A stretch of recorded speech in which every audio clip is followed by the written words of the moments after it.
भी अंगेट समय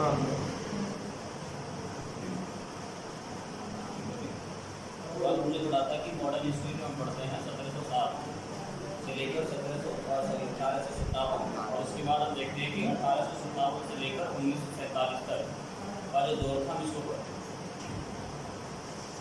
इसमें सबसे पहले जब औरंगजेब की मृत्यु हुई थी तो मैंने बताया था औरंगजेब की मृत्यु के बाद उसका एक बेटा था, उसका नाम क्या था, मुआज़।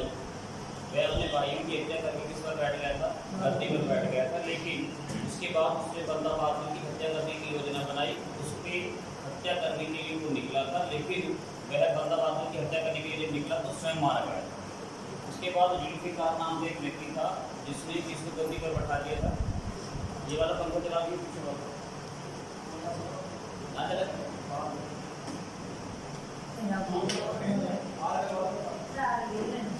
जुल्फिकार नाम का एक व्यक्ति गद्दी पर बैठता है। जुल्फिकार नाम का व्यक्ति किसको गद्दी पर बैठाता है कि जहांदार शाह को गद्दी पर बैठाता है। लेकिन जहांदार शाह क्या करता है कि दिल्ली के अंदर एक वैश्या थी जिसका नाम क्या था, लाल कुंवर, उससे प्रेम कर बैठता है और उसको महल के अंदर ले आता है। ठीक है, यानी उसको लाल कुंवर को जहांदार शाह ने वो सभी अधिकार दे दीजिए जो किसी मुगल बादशाह ने अपने शासनकाल में अपनी रानी को भी नहीं दिए। तो यही कारण था कि इसे क्या कहा गया, एक लंपट मूर्ख के नाम से भारतीय इतिहासकार ने इसको संबोधित किया है, किसको, जहांदार नाम को। उसके बाद हमने पढ़ा कि गद्दी पर फर्रुखसियार आकर बैठ गया था। ठीक है, फर्रुखसियार, ये सारी चीज़ें जब हम पढ़ेंगे इन्हें अलग से पढ़ेंगे जो हमारे उत्तरवर्ती मुगल के नाम से जाने जाएंगे। लेकिन भारत के अंदर एक घटना घटित हुई थी 1757 ईस्वी में भारत के अंदर एक युद्ध लड़ा गया था जिससे हम क्या बोलते हैं, प्लासी का युद्ध, इसे बोलते हैं बैटल ऑफ प्लासी। सबसे पहले तो क्वेश्चन ये बनता है कि आपका प्लासी का युद्ध कब हुआ था। मैं सिर्फ आज आपकी डेट दिखाऊंगा कि कौन सी डेट आपके एग्जाम के लिए सबसे ज़्यादा इम्पोर्टेंट है। तो भी 1757 ईस्वी में कौन सा युद्ध हुआ था, प्लासी का युद्ध हुआ। ठीक है, बैटल ऑफ प्लासी। प्लासी के युद्ध का होने का क्या कारण था ये बताऊंगा कि भारत के अंदर ब्लैक जो है ब्लैक होल की घटना है, कालकोठरी की घटना भारत के अंदर घटित हुई थी, जिसमें से लगभग कितने अंग्रेज थे, 146 अंग्रेजों को कैद बना लिया गया था किसके द्वारा, सिराजुद्दौला के द्वारा, और उनको एक 40/18 के एक छोटे से कमरे में बंद कर दिया गया। और बंद करने के बाद जब अगले दिन गेट खोला गया था कमरे का तो उसमें लगभग 123 अंग्रेजों की दम घुटने के कारण क्या हो गई थी, मृत्यु हो गई थी। ठीक है, तो लेकिन प्लासी का युद्ध हुआ था या फिर कालकोठरी की घटना हुई थी, इसके बारे में जब हमें जानकारी दी गई है तो एक व्यक्ति है जिसका नाम है हॉलवेल नाम के एक व्यक्ति ने हमें कालकोठरी के बारे में जानकारी दी। इसके बाद फिर प्लासी का युद्ध लगाया 1757। इसके बाद भारत के अंदर हम देखते हैं कि एक और युद्ध होता है जिसे हम क्या बोलते हैं, बक्सर का युद्ध। बक्सर का युद्ध कब हुआ था, 1764 ईस्वी। ठीक है, बैटल ऑफ बक्सर यानी बक्सर का युद्ध कब हुआ था, 1764 ईस्वी में। उसके बाद हम देखते हैं कि इलाहाबाद की संधि,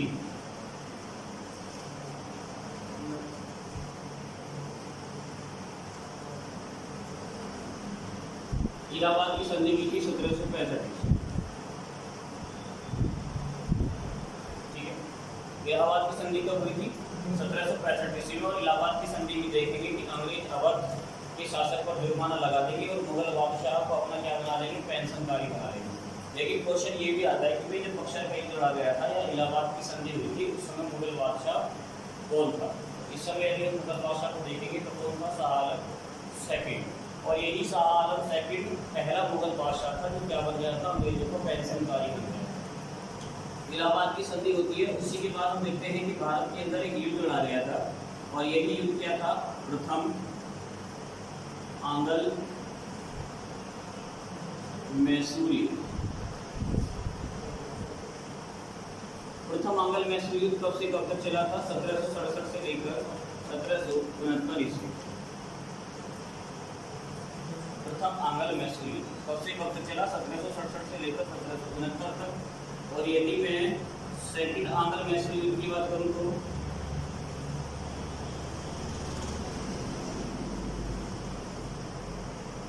सेकंड आंग्ल मैसूर युद्ध की बात करें तो 1780 से लेकर 1784 ईस्वी तक ये चला।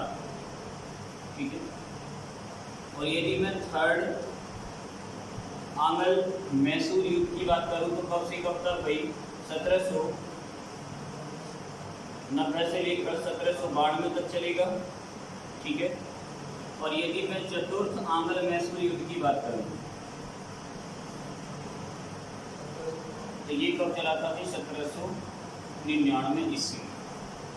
ठीक है, ये 4 आंग्ल मैसूर युद्ध हुए थे। मैसूर वो साम्राज्य है कर्नाटक के अंदर, जो विजयनगर के साम्राज्य के पतन के बाद भारत के अंदर उभर कर आया। ठीक है, जिसमें हैदर अली और टीपू सुल्तान के बारे में आप पढ़ोगे। क्वेश्चन ये नीचे आता है कि जब प्रथम आंग्ल मैसूर युद्ध हुआ था या फिर दूसरा आंग्ल मैसूर युद्ध हुआ था, कि दूसरे आंग्ल मैसूर युद्ध में हैदर अली की हत्या किसके द्वारा कर दी गई? ये क्वेश्चन पूछा गया है। तो सर रायपुर नाम का एक अंग्रेज था, जिसे हम जब हम इन युद्ध को पढ़ेंगे तो इसके बारे में विस्तार से पढ़ेंगे। और दूसरा आंग्ल मैसूर युद्ध वो युद्ध था जिसमें टीपू सुल्तान ने भाग ले लिया था। ठीक है, क्योंकि दूसरे में हैदर अली की मृत्यु हो गई थी और टीपू सुल्तान ने क्या कर लिया था? भाग ले लिया था। तीसरा आंग्ल मैसूर युद्ध था जिसमें त्रिपक्षीय संधियां भारत के अंदर हुई थी। इसमें कौन कौन जुड़ गए थे? अंग्रेज जुड़ गए थे, मराठा जुड़ गए थे और निजाम जुड़ गए थे। इन तीनों ने साथ मिलकर टीपू सुल्तान के साथ युद्ध लड़ा था। इसके बाद हम देख रहे हैं कि चौथा जो आंग्ल मैसूर युद्ध हुआ था 1799 ईस्वी में, इसमें टीपू सुल्तान मारा गया था। यहाँ से ये सारे क्वेश्चन पूछते हैं कि कौन सा ऐसा आंग्ल मैसूर युद्ध था जिसमें टीपू सुल्तान ने भाग लिया था? ठीक है, तो कौन सा था भाई? दूसरा। अगला क्वेश्चन आपसे ये पूछता है कि कौन सा आंग्ल मैसूर युद्ध में हैदर अली की मृत्यु हो गई थी? तो कौन सा है भाई? दूसरा। ठीक है, तीसरा क्वेश्चन ये पूछता है कि कौन सा आंग्ल मैसूर युद्ध था जिसमें श्रीरंगपट्टनम की संधि की गई थी? तो वो कौन सा था भाई? तीसरा। दूसरा क्वेश्चन ये पूछता है कि आपसे जो है जो टीपू सुल्तान की जो हत्या हुई थी वो कौन से आंग्ल मैसूर युद्ध में हुई थी? चौथे में। तो यहाँ से कुछ संधियाँ इंपॉर्टेंट हैं, जैसे कि पहला प्रथम आंग्ल मैसूर युद्ध किस संधि के साथ समाप्त हुआ था? तो आपको यहाँ पर रखना है, याद रखना है कि यहाँ पर एक संधि हुई थी और यही संधि क्या कहलाई थी? यही संधि कहलाई थी भी मद्रास की संधि। क्या कहलाई थी? मद्रास की संधि। ठीक है, यानी ये जो प्रथम आंग्ल मैसूर युद्ध था ये किस संधि के साथ समाप्त हुआ था? मद्रास की संधि के साथ समाप्त हुआ था। दूसरा आंग्ल मैसूर युद्ध जो था 1780 और 84 तक चला था, यह किस संधि के साथ समाप्त हुआ था? यह हुआ था मंगलोर की संधि। ठीक है, इसके साथ मंगलोर की संधि के साथ समाप्त हो गया था। ठीक, तो दूसरा आंग्ल मैसूर युद्ध था ये किस संधि के साथ समाप्त हुआ था? मंगलोर की संधि के साथ समाप्त।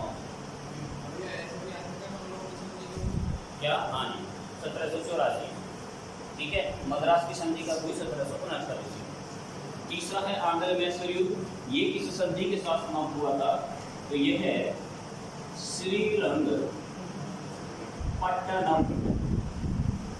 की संधि के साथ समाप्त हुआ। तो यह किसके साथ समाप्त हुआ था? श्रीरंगपट्टनम की संधि के साथ समाप्त हुआ था। और यदि मैं चतुर्थ आंग्ल मैसूर युद्ध की बात करूं तो इसमें कोई भी संधि हुई नहीं थी। इसमें कौन मारा गया था? टीपू सुल्तान इसमें मारा गया था। लेकिन ध्यान रखेंगे इस समय जब बंगाल का गवर्नर जनरल भारत के अंदर था वो कौन था?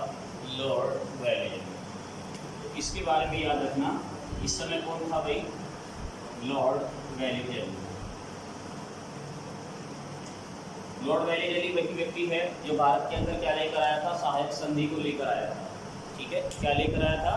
सहायक संधि। और ये सहायक संधि क्या थी? जब हम भारत के अंदर गवर्नर जनरल, वायसराय को पढ़ेंगे तब इनके बारे में हम थोड़ा डीपली जाएंगे। ठीक है, बस इतना याद रखना कि 1799 ईस्वी में जो बंगाल का जो इस समय गवर्नर जनरल था वो कौन था? Lord Wellington. ये तीनों संधियाँ आपको याद रखनी है। ठीक है, इसके बाद यदि मैं बात करता हूँ किसकी?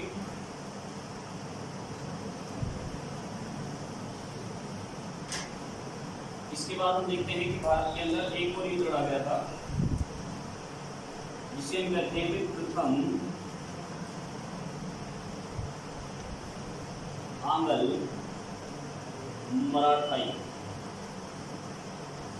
ठीक है, प्रथम आंग्ल मराठा युद्ध यह कब से कब तक चला था भाई? यह चला था 1775 से लेकर 1782 ईस्वी। प्रथम आंग्ल मराठा युद्ध 1775 से लेकर 1782 ईस्वी तक चला था। इसके बाद हम देखते हैं कि भाई सेकंड आंग्ल मराठा युद्ध यह कब से कब तक चला था? यह चला 1803 से लेकर 1805 ईस्वी।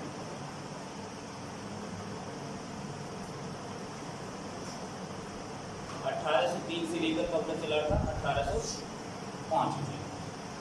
इसके बाद हम देखते हैं कि भाई ये जो थर्ड था आंग्ल मराठा युद्ध, यह कब से कब तक चला था भाई, 1817 से लेकर 1819 ईस्वी। ठीक है, ये जो थर्ड जो आंग्ल मराठा युद्ध था ये कब से कब तक चला था, 1817 से लेकर 1819 तक ये चला था। देखो आधुनिक भारत के अंदर हमें सबसे ज़्यादा आपको जो याद रखना है वो किसको याद रखना है, डेट को याद रखना है। भाई कौन सा आंदोलन किस तारीख को चला था और किसके द्वारा चला गया था, एक तो आपको याद रखना है। दूसरा है कि कौन सी संधि कब हुई थी और किस किस के बीच हुई थी, ये याद रखना है। और यहाँ पर जो ये युद्ध हुए थे, इन युद्ध की डेट आपके लिए बहुत इंपॉर्टेंट है। और वर्तमान में तो आपको मालूम है कि एक संधि बहुत ज़्यादा इंपॉर्टेंट है, करंट में भी चल रही है, जिसे आप कहते हो संगोली की संधि।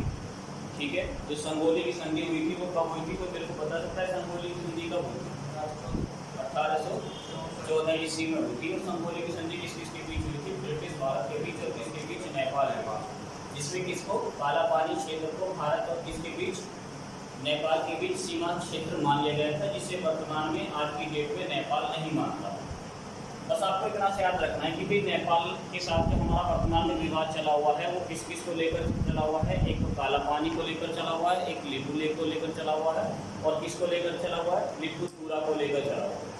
काला पानी का विवाद कोई विवाद नहीं है, आप देख रहे हो कि भाई एक नदी है काली नदी, ठीक है, ये दो धाराओं से निकलती है।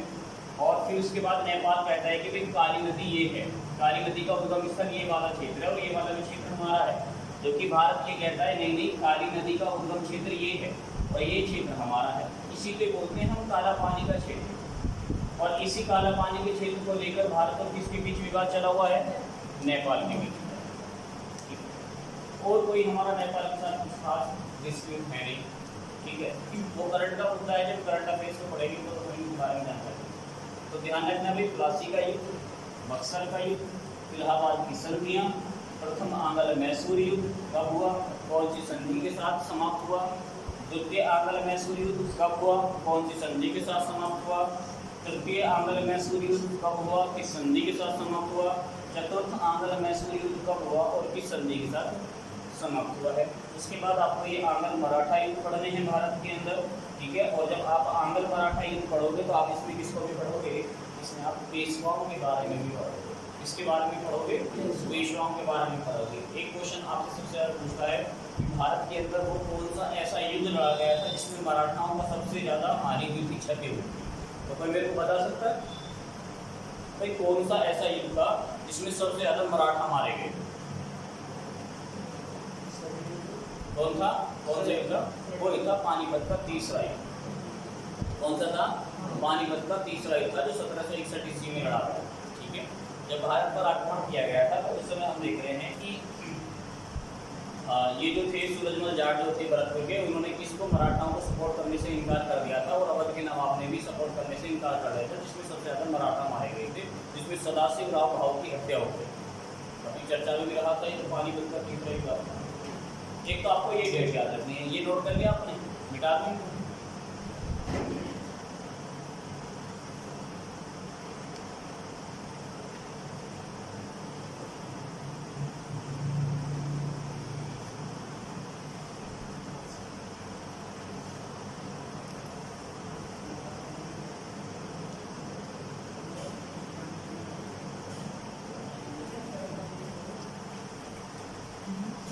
इसके बाद है,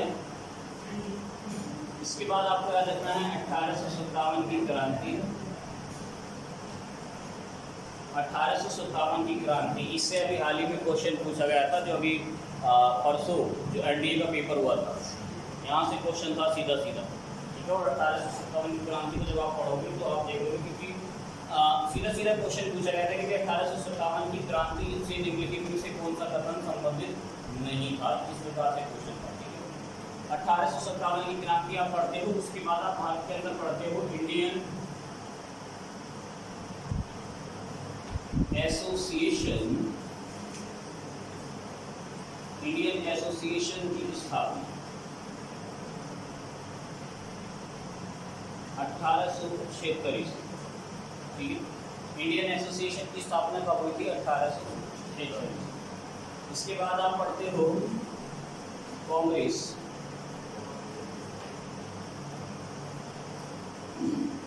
पार्टी की स्थापना 1885 से। कांग्रेस पार्टी की स्थापना कब पढ़ते हो? 1885 से। ठीक है। इसके बाद हम पढ़ते हैं बंगाल का विभाजन। कब हुआ था भाई? 1905। बंगाल का विभाजन। उसके बाद हम पढ़ते हैं कांग्रेस पार्टी का विभाजन।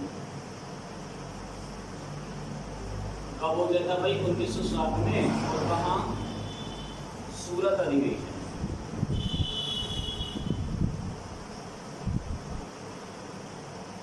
कहाँ हो गया था भाई? सूरत अधिवेशन में कांग्रेस पार्टी का विभाजन हो गया था। और कांग्रेस पार्टी कितने पार्टों में डिवाइड हो गई थी? दो भागों में। एक पार्ट क्या कहलाया था भाई आपका? नरम दल। और एक पार्ट क्या कहलाया था आपका? गरम। ठीक है। गरम दल के लिए आपसे पूछता है लाल बाल पाल। लाल से कौन है भाई? लाला लाजपत राय। बाल से कौन है भाई? बाल गंगाधर। ठीक है। और पाल से कौन है भाई? विपिन चंद्र पाल। लेकिन हम देख रहे हैं कि इसमें अनौपचारिक रूप से आगे चलकर कौन जुड़ गए थे भाई? अरविंद घोष। कौन जुड़ गए थे इसमें? अरविंद घोष भी शामिल हो गए थे। तो कभी कभी ये भी कहता है कि निम्नलिखित में से कौन सा व्यक्ति था जो इसमें गरम दल में शामिल था? उसमें ऑप्शन में आपको अरविंद घोष मिलेगा इन तीनों ऑप्शन को छोड़कर। ठीक है। तो आपको ये भी याद रखना है कि कांग्रेस पार्टी का प्रथम महाविभाजन कब हुआ था? 1907 में हुआ था। सूरत अधिवेशन में हुआ था, इसमें कि नरम दल और गरम दल। ठीक है। उसके बाद हम पढ़ते हैं कि भारत के अंदर मुस्लिम लीग की स्थापना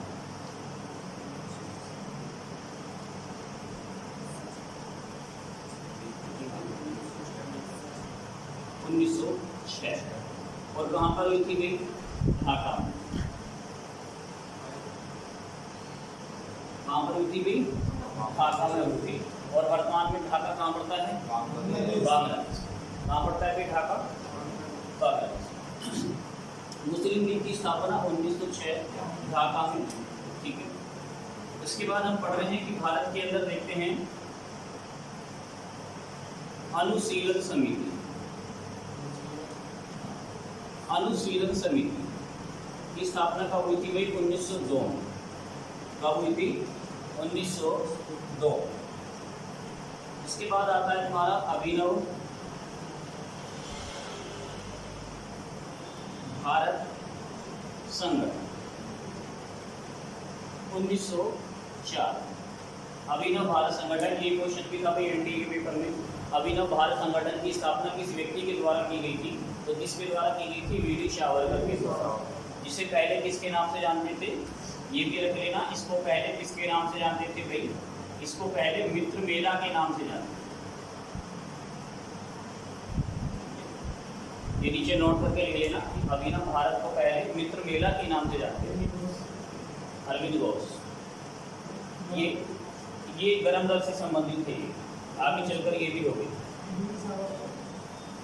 वीडी सावरकर के द्वारा अभिनव भारत संगठन की स्थापना की गई, जिसे पहले मित्र मेला के नाम से जाना जाता।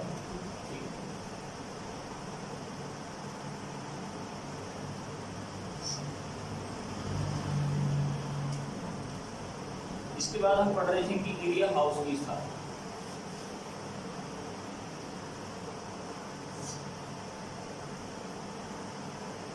इंडिया हाउस की स्थापना कब हुई थी भाई? 1905 में। कहाँ हुई थी भाई? लंदन। लंदन श्यामजी कृष्ण वर्मा के द्वारा। ठीक है। इंडिया हाउस की स्थापना हो गई थी किसके द्वारा? श्यामजी कृष्ण वर्मा के द्वारा। ठीक है। 1906 में फिर मुस्लिम लीग की स्थापना हो गई थी। फिर 1907 में कांग्रेस पार्टी का विभाजन हो गया।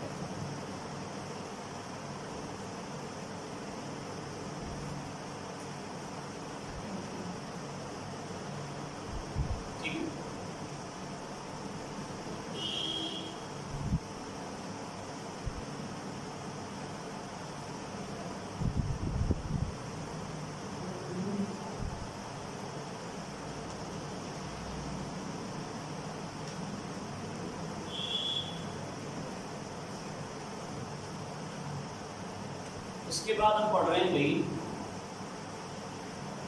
मुजफ्फरपुर की घटना 1908। इसे हम क्या कहते हैं, इसे हम मुजफ्फरपुर षड्यंत्र केस के नाम से भी जानते हैं। 1908 में मुजफ्फरपुर एक क्षेत्र था जहाँ पर किंग्सफोर्ड नाम का एक व्यक्ति था जो न्यायाधीश के रूप में वहाँ पर मौजूद था, लेकिन ये क्रांतिकारियों को कठोर से कठोर सजा देने के लिए बना। इसकी हत्या करने की दो व्यक्तियों ने योजना बनाई थी, एक का नाम था खुदीराम बोस और एक का नाम क्या था, प्रभु चढ़ा। लेकिन जैसे इसको गोली मारने की कोशिश की गई थी तो इसको गोली नहीं लगी। इसके पास में खड़ी एक लेडी को क्या लगी थी, गोली लगी थी, लेकिन ये बच गया। तो प्रभु चाकी तो डर गया और स्वयं को वहीं पर गोली मार ली थी, लेकिन खुदीराम बोस स्वयं को गोली नहीं मार पाया था और खुदीराम बोस वहाँ से डरकर भाग गया था। लेकिन उसे बाद में पकड़ लिया गया, गिरफ्तार कर लिया गया और उस पर मुजफ्फरपुर केस की षड्यंत्र केस की घटना का मुकदमा चलाया गया और फिर बाद में जाकर फाइनली उसे क्या दे दी गई थी, फांसी दे दी गई थी। और यही कारण है कि हमारे इतिहास में खुदीराम बोस एक ऐसा व्यक्ति था जिसे सबसे कम उम्र में क्या दे दी गई थी, फांसी। ठीक है, मुजफ्फरपुर की घटना घटित होती है। उसके बाद हम देखते हैं कि भारत के अंदर एक और घटना घटित थी जिसका नाम था अलीपुर बम केस। अलीपुर बम केस की घटना कब घटित होती है भाई, 1908 से। अलीपुर एक गांव का नाम है, ठीक है। बरिंदर घोष का जो है मकान के अंदर वो 36 भारतीय थे जो क्या बना रहे थे, बम बनाना सीख रहे थे। तभी वहाँ पर अंग्रेजों के द्वारा छापा मारा जाता है और इनको गिरफ्तार कर लिया जाता है, ठीक है। इसमें अरविंद घोष को भी गिरफ्तार कर लिया गया था, ठीक। लेकिन चिरंजन दास नाम का एक व्यक्ति था जो इनका वकील बना था और उन्होंने अरविंद घोष का क्या कर लिया था, इस केस से बचाव कर लिया था। उसके बाद हम देख रहे हैं कि लॉर्ड कर्जन वाइली की हत्या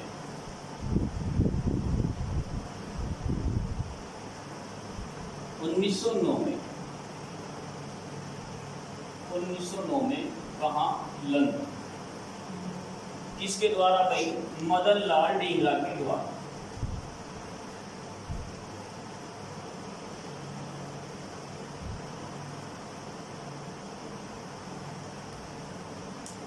किसके द्वारा, मदन लाल डींगरा के द्वारा।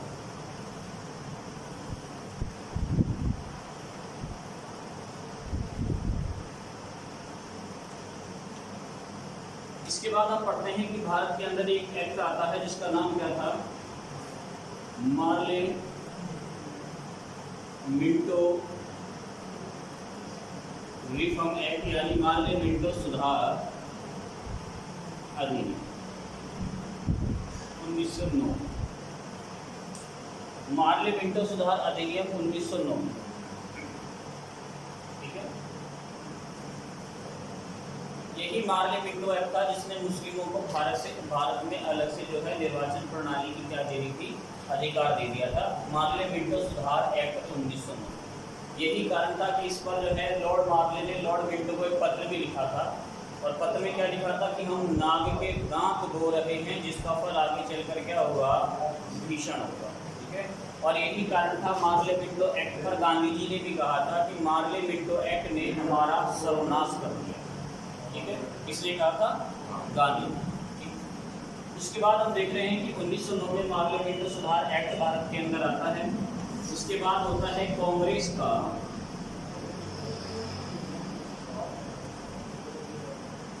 कलकत्ता अधिवेशन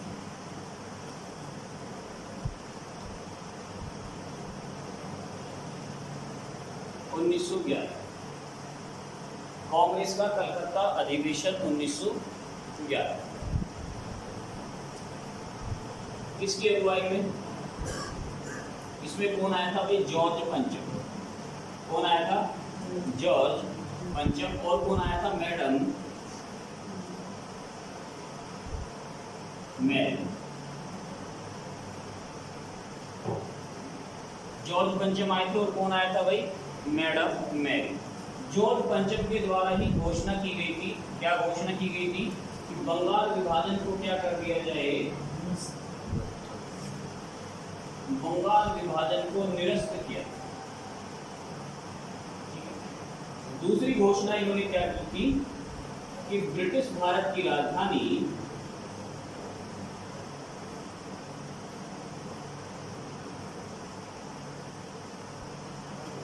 दिल्ली को घोषित किया गया।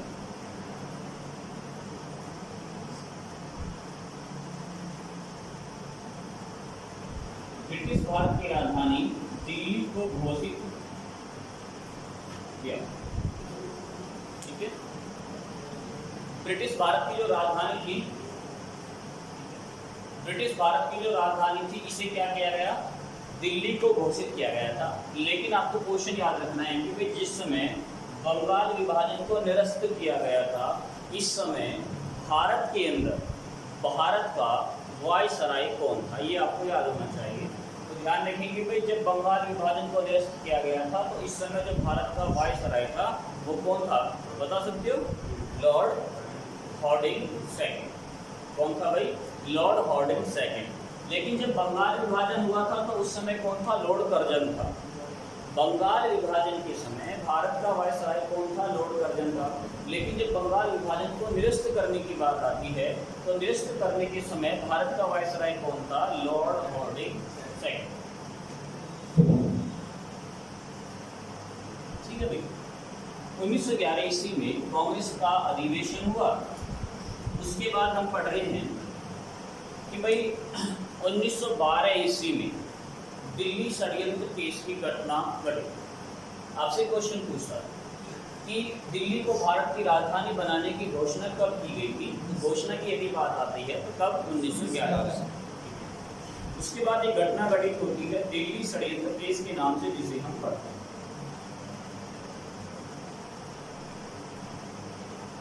और ये कब हुआ था? 1912। यानी 1912 से पहले की यदि हम घटना को पढ़ें तो इस समय भारत की राजधानी क्या थी? 1912 से पहले से ब्रिटिश भारत की राजधानी कलकत्ता थी। लेकिन इन्होंने भारत की राजधानी को कलकत्ता से हटाकर किसको घोषित कर दिया? दिल्ली को घोषित कर दिया, क्योंकि जॉर्ज पंचम के अनुसार, अंग्रेजों के अनुसार कलकत्ता एक क्रांतिकारियों का गढ़ बन चुका था। भाई हम तो क्रांतिकारी कहते हैं, लेकिन ब्रिटिश साम्राज्य इनको आतंकवादी के नाम से संबोधित करता था। भाई यहाँ पर क्या था कि कलकत्ता के अंदर क्रांतिकारी गतिविधियां बहुत तेजी के साथ बढ़ रही थी, इसीलिए इन्होंने भारत की राजधानी को क्या घोषित कर दिया? दिल्ली। अब देखो वायसराय को कलकत्ता से कहाँ आना पड़ा? दिल्ली आना पड़ा। यही हम देख रहे हैं। तो रास बिहारी घोष नाम का एक व्यक्ति था जिसने ये इस घटना को क्या दे दिया? अंजाम दे दिया। ठीक है, यानी यहाँ पर 1912 ईस्वी में लॉर्ड हॉर्डिंग पर चांदनी चौक में दिल्ली के अंदर बम फेंका गया। और बम किसके द्वारा फेंकवाया गया था? बसंत और ममन नाम के दो व्यक्ति थे, उनके द्वारा। तो जब वो लोग बम फेंकते हैं तो इसमें से जो लॉर्ड हॉर्डिंग घायल होता है उसकी हत्या नहीं हो पाती, वो बच जाता है। बसंत और ममन को गिरफ्तार करके उनको फांसी दे दी गई और रास बिहारी बोस यहाँ से सीधे कहाँ भाग गए? जापान चले गए। दिल्ली षड्यंत्र केस की घटना 1912 ईस्वी में भारत के अंदर घटी थी। इसके बाद हम पढ़ते हैं कि गदर आंदोलन।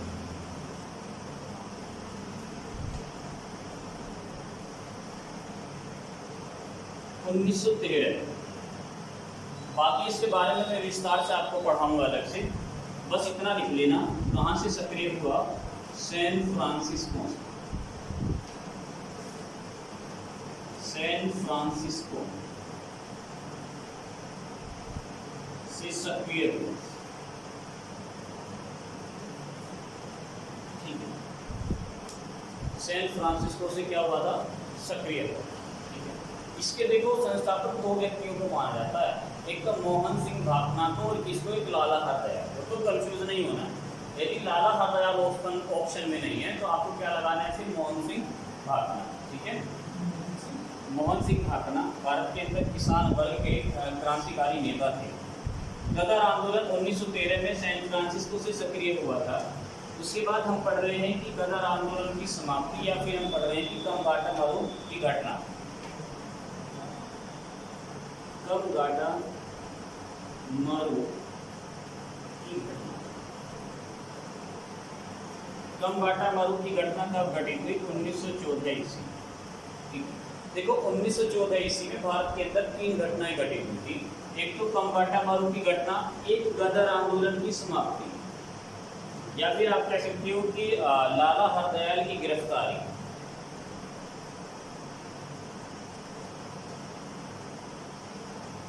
लाला हरदयाल की गिरफ्तारी कब हुई थी भाई? 1914 में। और लाला हरदयाल की गिरफ्तारी के साथ ही क्या हो गया था भाई? गदर आंदोलन आपका समाप्त हो गया। ठीक है। और उसके बाद ही हम पढ़ रहे हैं कि भाई प्रथम विश्व युद्ध,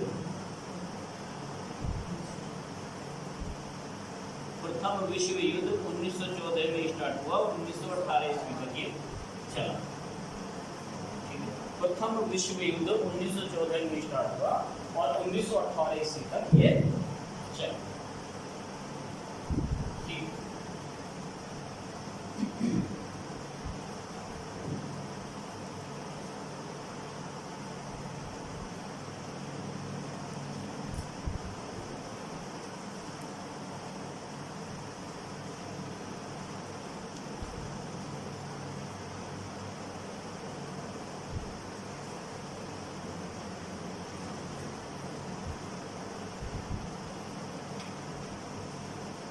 ठीक है।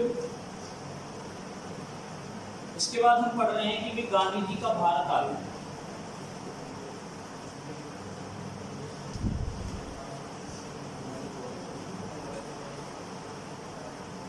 कब हुआ था भाई? 1915। गांधी जी जब भारत आए थे तो कब आए थे? 1915। ठीक है। गांधी जी के गुरु का क्या नाम था भाई? गांधी जी के राजनीतिक गुरु कौन थे? गोपाल कृष्ण गोखले थे। अब मेरे को बताइए, चलो भाई गांधी जी के राजनीतिक गुरु तो गोपाल कृष्ण गोखले थे, और गोपाल कृष्ण गोखले गांधी जी के अलावा और किस व्यक्ति के जो है राजनीतिक गुरु थे? गोपाल कृष्ण गोखले गांधी जी के अलावा और किस व्यक्ति के राजनीतिक गुरु थे? मोहम्मद अली जिन्ना। और गोपाल कृष्ण गोखले के राजनीतिक गुरु कौन थे? महादेव रानाडे। कौन थे?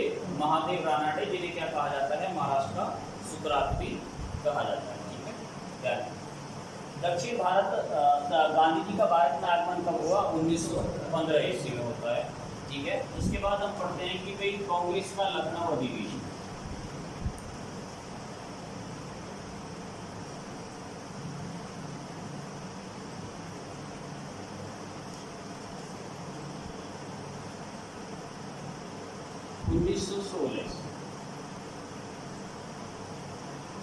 और इस लखनऊ अधिवेशन से आपको दो चीजें याद रखनी है। इसका उद्देश्य क्या था?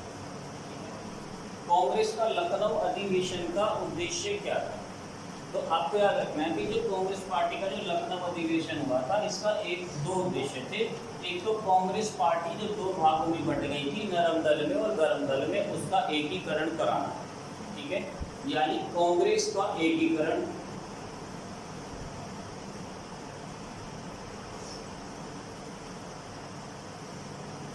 एक तो ये इसका उद्देश्य था। दूसरा उद्देश्य, इसका जो दूसरा उद्देश्य था वो क्या था भाई? वो उद्देश्य था कांग्रेस तथा मुस्लिम लीग के बीच समझौता।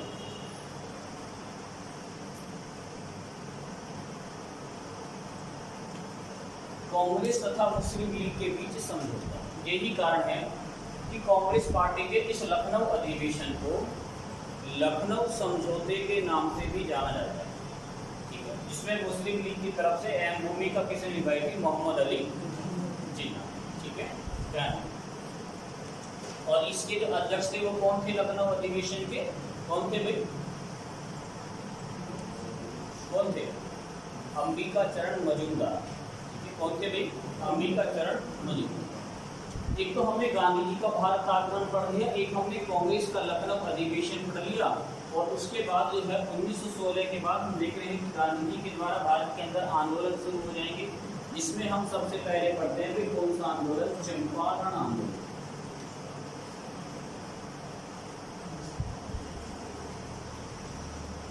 कब हुआ भाई? 1917। और चंपारण आंदोलन के होने का जो रीजन था, जो कारण था, वो क्या था भाई? नील की खेती। क्या था भाई? नील की खेती, या फिर आप कह सकते हो तीन कठिया प्रथा। कौन सी थी भाई? तिलकठिया। ये सारी चीज मैं आपको बताऊंगा कि तिलकठिया प्रथा क्या थी, ठीक है, और नील की खेती ही रीजन क्यों बन गई। गांधी जी ने भी लखनऊ अधिवेशन में भाग लिया था और ये वो अधिवेशन था जिसमें पहली बार गांधी जी किसानों की समस्याओं से परिचित हुए। ये क्वेश्चन भी देखो पूछा जाता है कि महात्मा गांधी जी के द्वारा जो किसानों की समस्याओं से परिचित कराया गया था वो कौन से अधिवेशन में परिचित कराया गया था? तो लखनऊ अधिवेशन। लखनऊ अधिवेशन में ही गांधी जी जो है किसानों की समस्याओं से परिचित हुए थे। यही कारण था कि 1987 में कहाँ से गए थे? चंपारण चले गए थे। फिर इन्होंने वहाँ पर चंपारण आंदोलन चलाया था और गांधी जी के द्वारा चलाया गया ये भारत में पहला आंदोलन। ये गांधी जी के द्वारा चलाया गया भारत में कौन सा आंदोलन था?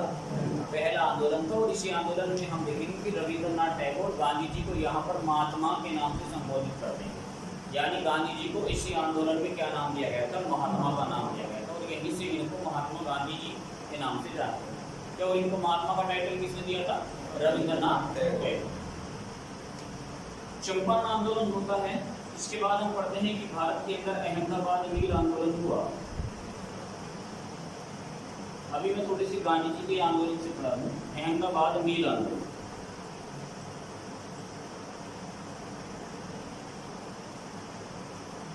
1918। देखो अहमदाबाद मील आंदोलन ये पहला वो आंदोलन था जिसमें गांधी जी भारत में पहली बार भूख हड़ताल कर रहे थे, ठीक है। कौन सा आंदोलन था? क्वेश्चन आता है कि कौन सा आंदोलन था जिसमें गांधी जी पहली बार भूख हड़ताल पर बैठे थे? तो भाई अहमदाबाद मील आंदोलन 1918, ठीक है। उसके बाद हम पढ़ते हैं कि कौन सा आंदोलन? भाई खेड़ा।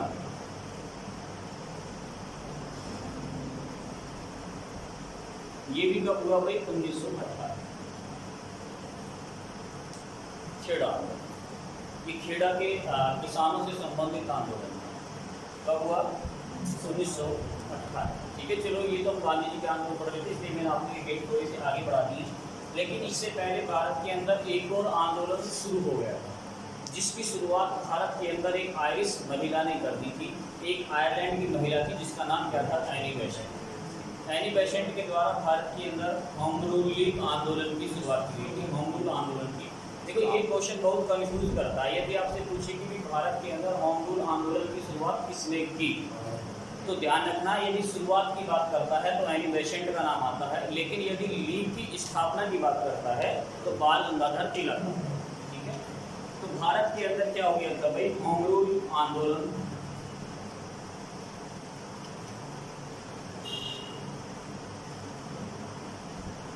होम रूल आंदोलन चला भारत के अंदर। ये कब चला था भाई? 1916 से।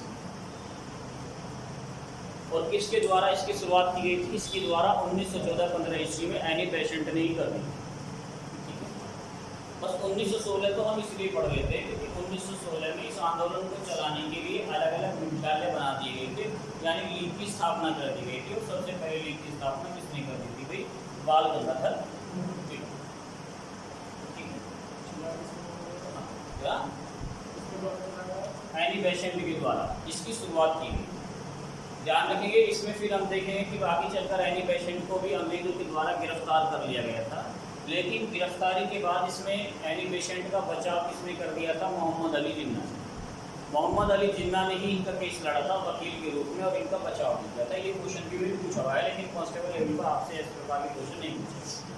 होम रूल आंदोलन की शुरुआत कब हुई भारत में? 1916 ईस्वी में। लगातार ये स्वशासन की मांग कर रहे थे भारतीय। तो इन्होंने क्या कहा? अंग्रेजों ने 1917 में अगस्त के महीने में घोषणा कर दी कि जैसे ही हमारा अगला एक्ट भारत के अंदर आएगा हम उसमें आपको क्या दे देंगे? स्वशासन दे देंगे।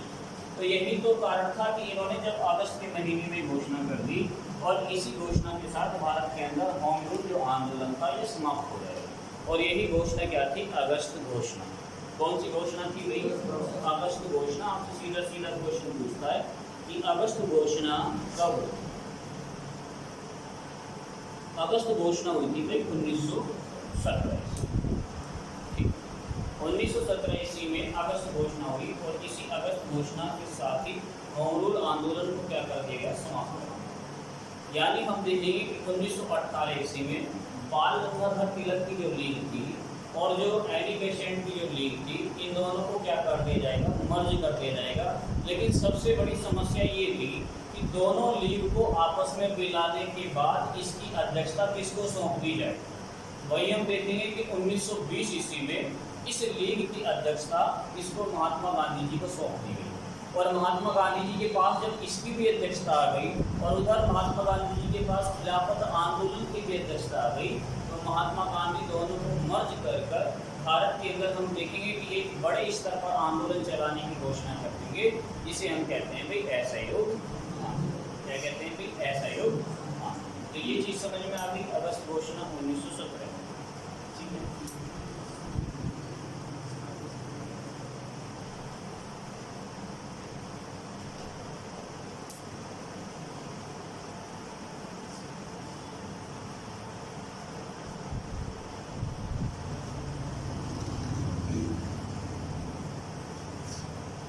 इसके बाद हम पढ़ रहे हैं कि भारत के अंदर क्या आता है, मॉन्टेग्यू चैमसफोर्ड सुधार अधिनियम।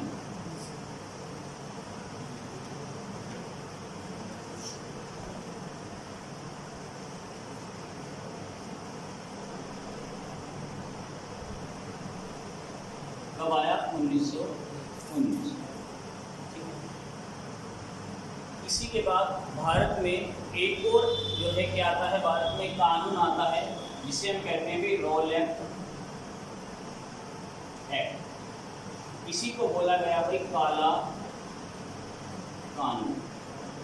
क्या बोला गया था इसे, काला कानून। हालांकि आता ही कब गया था, 1918 में इसकी स्थापना कर दी गई थी, लेकिन भारत में सबसे ज्यादा विद्रोह इसका कब हुआ था, 1919। यही कारण था कि रोलेट एक्ट यानी काला कानून, जिसे बिना अपील का कानून, बिना वकील का कानून, बिना दलील का कानून इसको कहा जाता है। ठीक है। तो ध्यान रखेंगे, जब ये कानून भारत के अंदर आया था तो इसमें क्या था, इस कानून के अंदर ये था कि सर सिडनी रोलेट ने इस कानून को तैयार किया था। यही कारण है कि इसका नाम रोलेट एक्ट के नाम से इसको जाना। अब जब ये भारत आया तो इसमें कहा गया था कि यदि भारत के क्रांतिकारी गतिविधियों को शांत करना है तो एक ही रास्ता है कि आप किसी भी व्यक्ति को शक के दायरे में लाकर क्या कर सकते हो, गिरफ्तार कर सकते हो। यदि आपको लगे कि भाई ये व्यक्ति क्रांतिकारी है तो उसको गिरफ्तार करके और 2 वर्ष के लिए उसे कहाँ डाल दो, जेल में डाल दो। 2 वर्ष तक उसका कोई वकील नहीं होगा, उसकी कोई अपील नहीं सुनी जाएगी। यही कारण था कि इस एक्ट से भारत के ज़्यादातर लोग क्या हुए थे, परेशान हुए। यही कारण था कि इसके विरोध में गांधी जी ने 6 अप्रैल 1919 ईस्वी को भारत के अंदर, संपूर्ण भारत के अंदर क्या घोषित कर दिया था कि हम संपूर्ण भारत के अंदर क्या चलाएंगे, एक आंदोलन चलाएंगे जिसे रोलेट सत्याग्रह आंदोलन के नाम से जाना जाएगा। तो ध्यान रखना, गांधी जी के द्वारा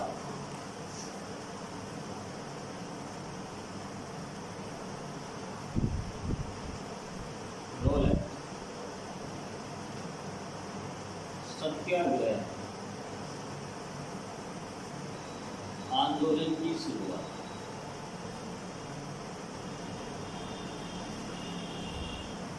कब, 1919। और यहां से नोट करके लिखना, यह है गांधी जी के द्वारा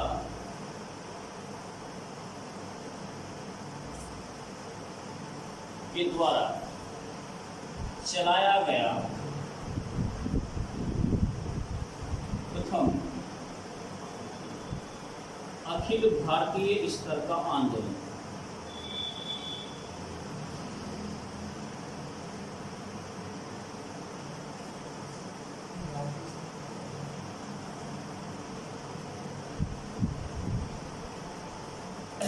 क्वेश्चन यदि आपसे पूछे कि गांधी जी के द्वारा भारत में प्रथम अखिल भारतीय स्तर का जो आंदोलन चलाया गया था वो कौन सा आंदोलन था, बहुत से बच्चे इसमें चंपारण आंदोलन को लगा देते हैं।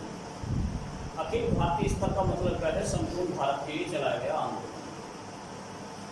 तो ध्यान रखिए भाई, ये पहला आंदोलन था जो गांधी जी ने संपूर्ण भारतीयों के लिए चलाया था।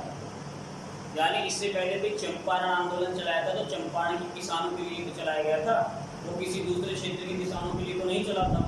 खेड़ा आंदोलन चला था, फिर खेड़ा के किसानों के लिए तो चला था। अहमदाबाद मिल आंदोलन चलाया, तो अहमदाबाद मिल आंदोलन भी मिल के अंदर कर रहे मजदूर वर्ग के लिए चलाया गया था, या संपूर्ण भारत के मजदूर वर्ग के लिए चलाया गया था?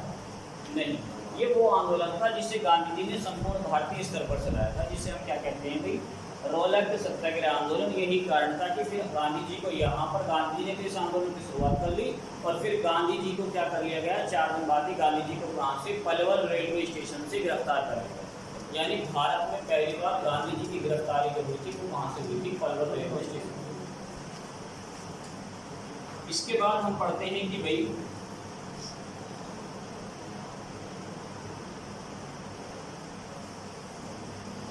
खिलाफत आंदोलन।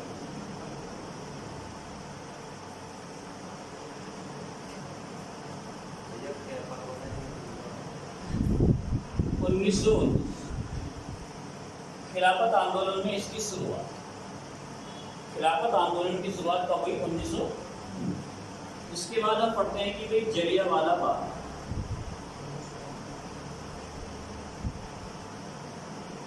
हत्याकांड कब भाई, 1919। जलियांवाला बाग हत्याकांड कब होगा, 1900। डॉक्टर सत्यपाल और डॉक्टर सैफुद्दीन किचलू की गिरफ्तारी में लोग कहाँ पर, जलियांवाला बाग में इकट्ठा होंगे। हंसराज के कहने पर लोगों को इकट्ठा कराया गया था। इस समय यदि हम देखें तो पंजाब का जो उपराज्यपाल था वो कौन था, जनरल ओ माइकल डायर, ठीक है। लेकिन जिसने गोलियां चलाई थी वो कौन था, जनरल रेगिनार्ड डायर। ध्यान रखना, दोनों ही डायर थे, जनरल वो माइकल डायर भी था और जनरल रेगिनार्ड डायर। अब बच्चे सीधा क्या रखते हैं, डायर को याद रखते हैं, तो दोनों अलग अलग हैं लेकिन दोनों ही डायर हैं। एक का नाम क्या है, जनरल माइकल डायर, और एक का नाम क्या है, जनरल रेगिनार्ड डायर। लेकिन पंजाब का उपराज्यपाल जनरल माइकल डायर था, जिसने गोली चलाने का आदेश जनरल रेगिनार्ड डायर को दिया था, और जनरल रेगिनार्ड डायर ने वहाँ पर गोलियाँ चलाई। कांग्रेस पार्टी के अनुसार यहाँ पर मरने वालों की संख्या 1000 से ज़्यादा थी, जबकि अंग्रेजों के अनुसार मरने वालों की संख्या मात्र 100 थी।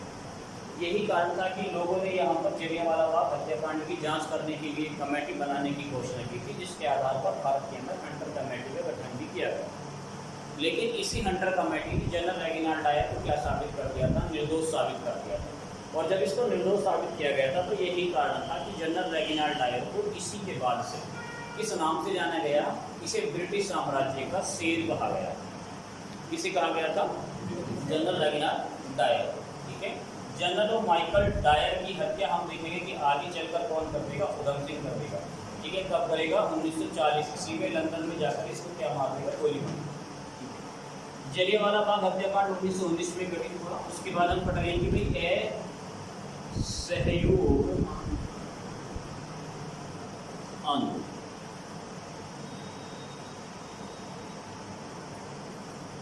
1920।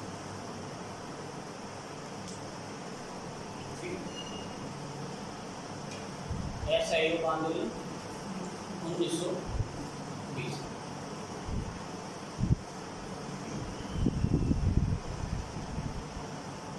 असहयोग आंदोलन को जब भारत के अंदर चलाया जाएगा तो हम देखते हैं कि इसमें विदेशी वस्तुओं को जलाया गया, विदेशी वस्त्रों को जलाया गया, जिसमें रविंद्रनाथ टैगोर ने भी कहा था कि विदेशी वस्त्रों को जलाना क्या है, एक निष्ठुर बर्बादी।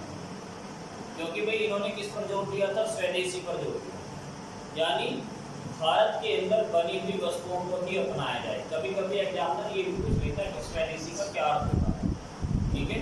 यानी अपने ही देश में निर्मित वस्तुओं को अपनाना, अपने ही द्वारा निर्मित वस्तुओं को अपनाना, ये क्या कहलाता है कि स्वदेशी।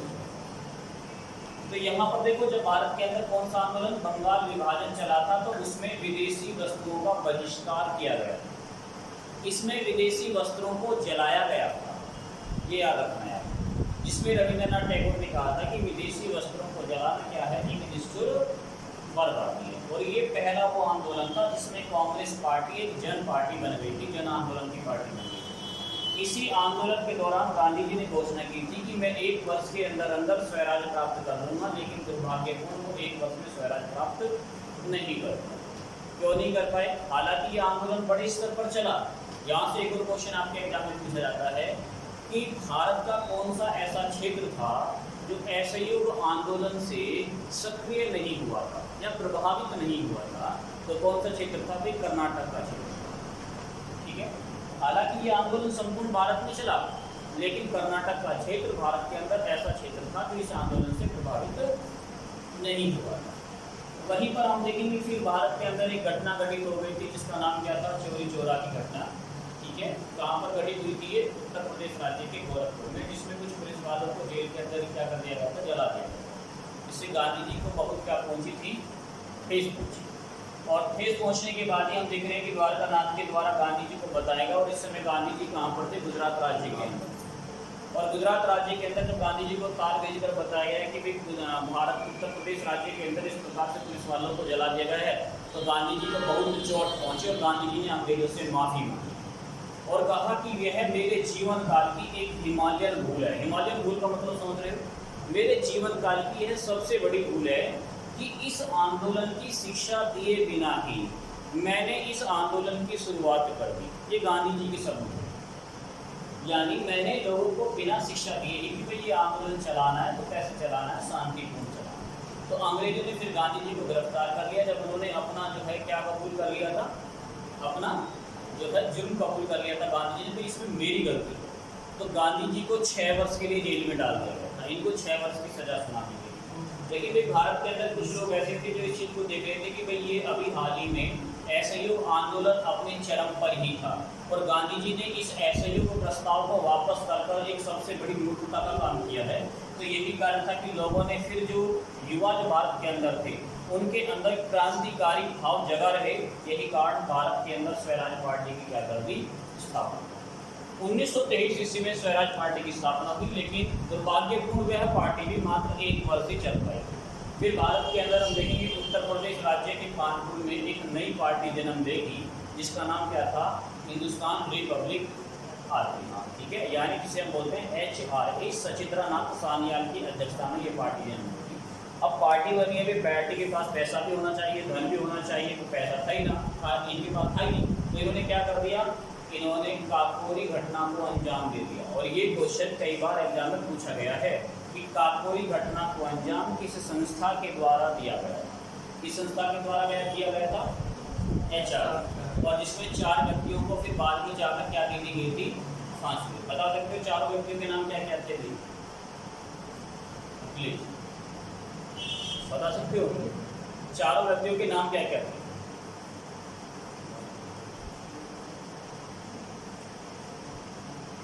राजेंद्र लाहिड़ी, रोशन लाल, अशफाक उल्ला खान और राम प्रसाद मिश्रा। ठीक है, इन 4 को क्या दे दी गई थी? इसमें फांसी।